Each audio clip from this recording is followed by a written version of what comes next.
민수는 어느 날 자신이 가꾸어 온 작은 텃밭 앞에 서서 깊은 한숨을 내쉬었습니다. 누군가를 설득하려는 마음도 없었고 더욱이 무언가를 팔기 위한 목적도 없었습니다. 그저 몇 년 동안 텃밭에 들인 비용을 계산해 보니 이해되지 않는 한 가지 사실이 마음을 무겁게 했습니다. 분명히 식비를 아끼려고 텃밭을 시작했는데 삼나무 판재와 나사에 사용한 돈이 사온 흙값보다 더 많았던 것입니다. 무언가 잘못되었다는 생각이 머릿속을 떠나지 않았습니다. 텃밭은 지출을 줄이는 일이 아니라 자연과 함께하는 일이어야 했습니다. 그때부터 민수는 우리가 흔히 당연하게 여기는 방식들이 정말로 식물을 위한 것인지 의문을 품기 시작했습니다. 특히 보기 좋게 네모난 상자 형태의 화단이 식물에게 필요한 구조인지 아니면 그저 깔끔해 보이기 위한 장식인지 알고 싶었습니다. 어릴 적 외갓집에서 보았던 흙더미 형태의 텃밭이 떠오르며 마음 한켠이 흔들렸습니다. 자연은 언제나 곡선을 그리는데 왜 사람들은 직선과 각을 만들기 위해 애쓰는 걸까 하는 의문도 생겼습니다. 텃밭을 다시 바라보니 문제는 도구나 기술이 아니라 처음부터 우리가 선택해온 모양과 방식일지도 모른다는 생각이 들었습니다. 민수는 이 작은 의문이 자신을 어디로 데려갈지 알 수 없었지만 적어도 이번만큼은 자연의 목소리에 귀를 기울여 보기로 마음먹었습니다. 인위적으로 만든 구조물이 아니라 흙이 원하는 방향을 따라가 보는 것. 그것이 민수가 찾고자 한 시작점이었습니다. 텃밭을 짓는다는 생각을 내려놓고 흙을 이해하는 마음으로 다시 바라보자 새로운 길이 열리는 듯 했습니다. 그렇게 작은 의문에서 시작된 민수의 고민은 어느새 더 큰 실험으로 이어졌습니다. 무엇이 잘못되었는지를 확인하려면 직접 비교해보는 수밖에 없다는 결심이 섰기 때문입니다. 민수는 우연히 얻은 조그만 햇빛 좋은 공간을 고르게 정리하고 그 위에 5가지 다른 방식의 재배 구역을 마련했습니다. 첫 번째는 많은 사람들이 가장 익숙하게 떠올리는 나무 상자 형태의 화단이었습니다. 보기에는 단정했고 주변에서도 칭찬을 많이 들었던 방식이었지만 민수는 그 안에서 과연 식물이 편안했는지 다시 생각해보고 싶었습니다. 두 번째는 오래전부터 농가에서 사용해온 전통적인 고랑 재배로 땅을 길게 갈아엎어 만든 형태였습니다. 세 번째는 가운데에 퇴비 바구니를 두어 영양분을 지속적으로 공급한다는 키올 정원 방식이었습니다. 네 번째는 경운을 하지 않고 잔디 위에 흙과 유기물을 차곡차곡 쌓아 만든 평평한 무경운 화단이었습니다. 마지막으로 외갓집에서 본 기억을 떠올리며 흙을 둥글고 길게 쌓아 올린 언덕 형태의 재배 구역을 만들었습니다. 누군가 보면 단순한 흙더미처럼 보일 수도 있었지만 민수는 이 5가지가 같은 조건에서 어떤 차이를 보일지 알고 싶었습니다. 그래서 모든 구역에 똑같은 작물을 심고 같은 양의 물을 주며 비슷한 햇빛을 받도록 세심하게 관리했습니다. 처음에는 겉보기에 큰 차이가 없어 보였지만 시간이 흐를수록 민수의 눈에 작은 변화들이 드러났습니다. 바로 그 변화들이 그의 생각을 완전히 바꾸어 놓기 시작했습니다. 시간이 더 흐르자 민수는 마침내 5구역 사이에 분명한 차이가 생기고 있음을 깨달았습니다. 특히 처음부터 가장 많은 재료와 비용이 들어갔던 나무 상자 화단에서 예상 밖의 문제가 나타났습니다. 상자 가장자리의 흙은 금세 마르기 시작했고 뜨거운 햇살이 내리쬐는 날이면 화단 속 온도가 아침과 저녁 사이에 극심하게 흔들렸습니다. 민수는 물을 충분히 준다고 생각했지만 조금만 눈을 돌리면 상자 모서리 쪽 식물들이 가장 먼저 잎을 축 늘어뜨리고 있었습니다. 왜 이런 일이 반복되는지 이해하고 싶어 손으로 흙을 만져보니 상자 벽면 가까운 곳은 지나치게 건조했고 중앙은 상대적으로 촉촉했습니다. 나무가 마치 스펀지처럼 물을 흡수했다가 공기로 뱉어내는 듯한 느낌이었습니다. 게다가 각이 선명한 사각 구조는 하루 중 온도가 가장 높아지는 순간에 가장 먼저 열을 받아 흙을 더 뜨겁게 만들었습니다. 민수는 자신이 정성껏 만든 이 구조물이 오히려 식물에게 스트레스를 주고 있다는 단순하지만 중요한 사실을 그제야 실감했습니다. 수분 손실을 막기 위해 멀칭을 하고 차광막을 치는 등 여러 가지 방법을 동원해 보았지만 문제의 근본은 상자라는 형태 자체였습니다. 식물은 자연 속에서 곡선을 따라 자라고 바람과 흙이 흐르는 방식을 통해 안정성을 얻는데, 민수는 식물을 그 자연스러운 연결로부터 떼어내고 있었던 것입니다. 이런 깨달음은 다시 한번 다른 구역을 바라보게 만들었습니다.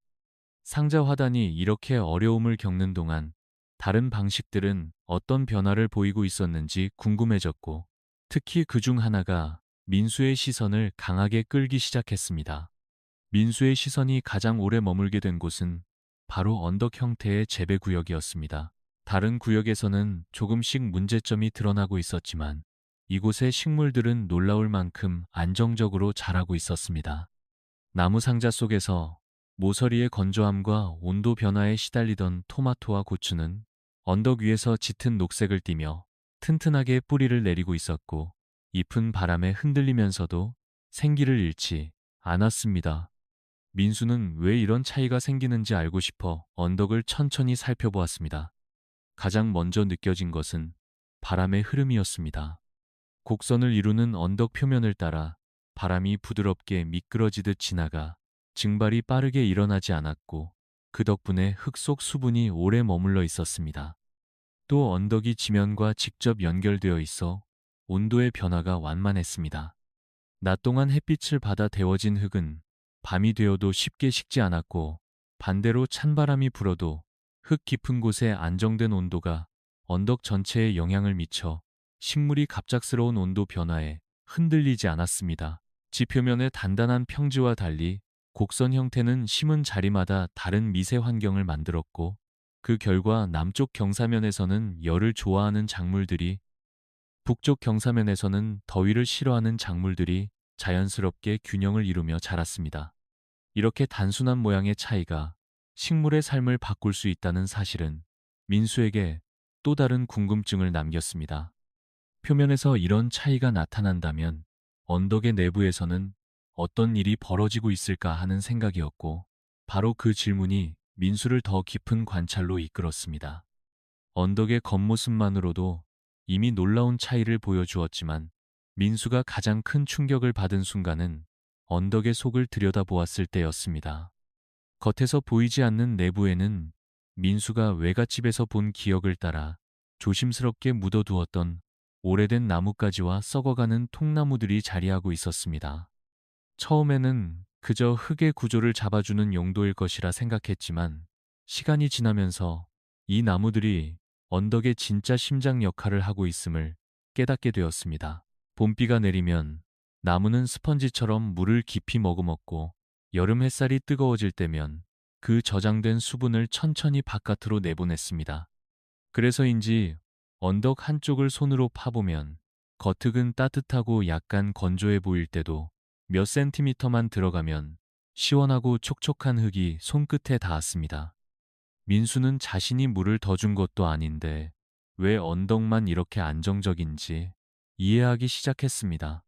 나무가 분해되는 과정에서 뿜어내는 미약한 열은 초가을에 찬 바람이 불어도 작물의 뿌리를 보호해 주었고, 그 안에서 살아가는 미생물들은 끊임없이 흙을 부드럽게 만들며 영양분을 공급하고 있었습니다.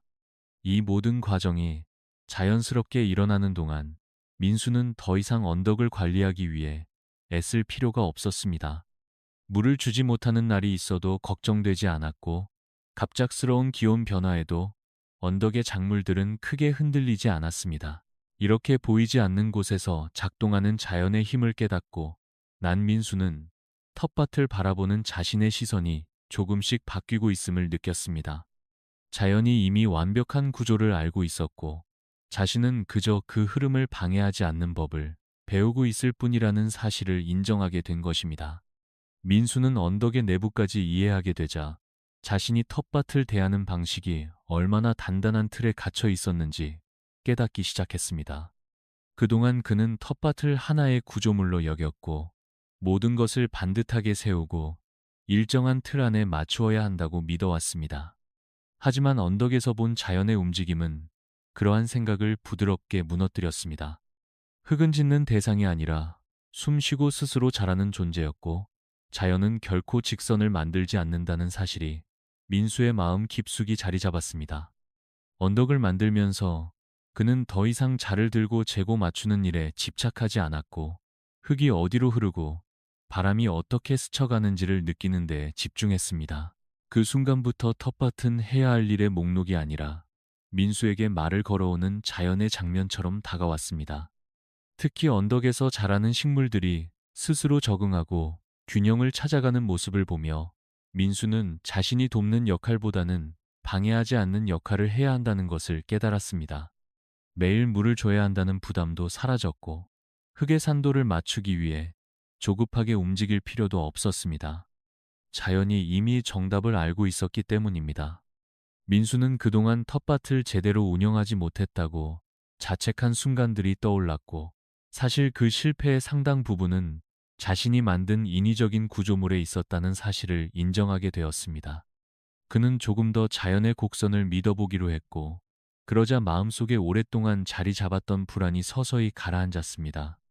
자연과 함께 일한다는 것이 무엇인지 비로소 이해되기 시작했던 것입니다. 그렇게 마음가짐이 달라지자 민수는 텃밭이 단순히 먹거리를 얻는 공간이 아니라 삶의 리듬을 되찾아주는 장소라는 사실을 자연스럽게 느끼게 되었습니다. 언덕 화단은 재료를 사기 위해 바쁘게 움직일 필요도 없었고, 계절마다 다시 짓고 고칠 필요도 없었습니다. 오히려 시간이 지날수록 더 단단해지고 더 풍부해지며 민수에게 편안함을 돌려주었습니다. 여름 한가운데 갑작스러운 더위가 찾아와도 언덕 속 흙은 안정적으로 수분을 품고 있었고, 장마철 폭우가 내려도 경사면을 따라 천천히 스며들어 뿌리를 지키고 있었습니다. 민수는 이 모습을 보며 자신이 예전에는 텃밭을 위해 일하고 있었지만 이제는 텃밭이 자신을 위해 일하고 있다는 것을 깨달았습니다. 특히 나이가 든 이웃들이 찾아와 작은 언덕을 보고 궁금해할 때 민수는 자연스럽게 이 방식의 장점을 설명해 주곤 했습니다. 많은 이들이 비용과 노동에 지쳐 텃밭 가꾸기를 포기하려 하던 순간에도 이 언덕은 그들에게도 충분히 실천 가능한 대안을 제시했습니다. 나뭇가지 몇 개와 손으로 쌓은 흙만 있으면 되니 도구나 힘이 많이 필요하지 않았기 때문입니다. 무엇보다도 민수는 텃밭을 바라볼 때마다 묘한 안정감을 느꼈습니다.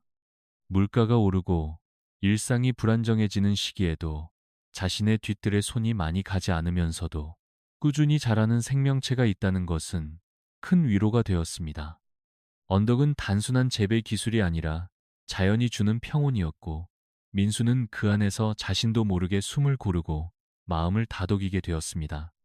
민수는 어느새 자신의 텃밭을 바라보는 시선이 완전히 달라져 있음을 깨달았습니다. 처음에는 단순히 비용을 줄이고 싶다는 마음에서 시작된 일이었지만, 언덕 화단을 경험한 뒤에는 자연을 이해하는 방식 자체가 바뀌었습니다. 나무 상자와 같은 인위적인 구조에서 벗어나 흙이 원하는 방향으로 흘러가도록 맡겨두자 텃밭은 스스로 균형을 찾았고, 민수 또한 더 이상 조급함이나 부담을 느끼지 않았습니다.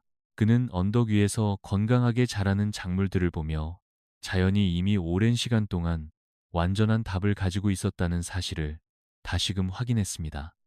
그래서 민수는 사람들에게 처음부터 거창하게 시작할 필요는 없다고 말하곤 합니다. 마당 한쪽에 떨어진 나뭇가지를 모아 작은 언덕을 만들고 그 위에 씨앗 몇 개를 뿌려보는 것만으로도 충분하다고요. 그러면 누구나 직접 눈으로 자연의 힘을 확인할 수 있고 텃밭이 점점 스스로 살아 움직이는 순간을 경험할 수 있습니다. 민수에게 이 텃밭은 더 이상 관리가 필요한 일이 아니라 매일 조금씩 변하며 자신을 돌봐주는 존재가 되었습니다. 바람이 불면 잎이 흔들리고 비가 내리면 흙이 숨을 쉬듯 촉촉해지는 모습을 보며 민수는 자연이 주는 평온함을 깊이 느꼈습니다.